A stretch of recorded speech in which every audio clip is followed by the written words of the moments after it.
ನಿಮ್ಮ ಕೈಯಾಗ ನೋಟ್ ಅದನ ಓಕೆ. ಸೊ ಇದ್ರ ಮ್ಯಾಗ ಒಂದು ನಂಬರ್ ಅದ ಇಲ್ಲಿ. ಈ ನಂಬರ್ ನೋಡ್ರಿ ಏನದ. ಒಂದು ನಿಮಿಷ ಈ ನಂಬರ್ ನೋಡತ್ತೀರಿ? ನೋಡಿದ್ರಿ ನಂಬರ್ ಇದು? ಈಗ ಅವ್ನ ಕೈಯಾಗ ಕೊಡ್ರಿ ಅದು ನಂಬರ್. ಅವ ಹೇಳ್ತಾನೆ ಏನು ನಂಬರ್ ಅದು. ಈಗ ಅದೇ ನಂಬರ್ ಅವ ಹೇಳ್ತಾನೆ ಕೊಡ್ರಿ. ನಂಬರ್ ಏನದ ಹೇಳೋದು. ಎಷ್ಟು ನೋಟ್ ಅದು ಫಸ್ಟ್ ಆಫ್ ಆಲ್? ಆ ನೋಟ್ ಎಷ್ಟ್ರದ್ದು ಅದು? ಹಾಂ ಓಕೆ. 7AC251374 ಕರೆಕ್ಟ್ ಅದ ರೀ. ಅಕ್ಕ ಅಲ್ಲಿ ಕೈಯಾಗ ಏನೋ ಹಿಡ್ದಾಳ, ಅದ್ರೊಳಗೆ ಏನೋ ಬರ್ದಾಳ. ಅದು ಏನು ಬರ್ದಾಳ ಹೇಳ್ಬೇಕು ನೀ. ಸ್ಕ್ಯಾನ್ ಮಾಡ್ಕೊ.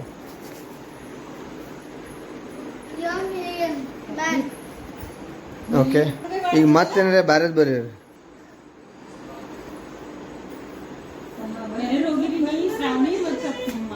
ಹಾಂ ಸಾಯಿ ಅಕ್ಕ ಮತ್ತೇನೋ ಬ್ಯಾರೆ ಬರೆದ್ರು, ಅದು ಏನೇನೋ ಹೇಳಬೇಕು.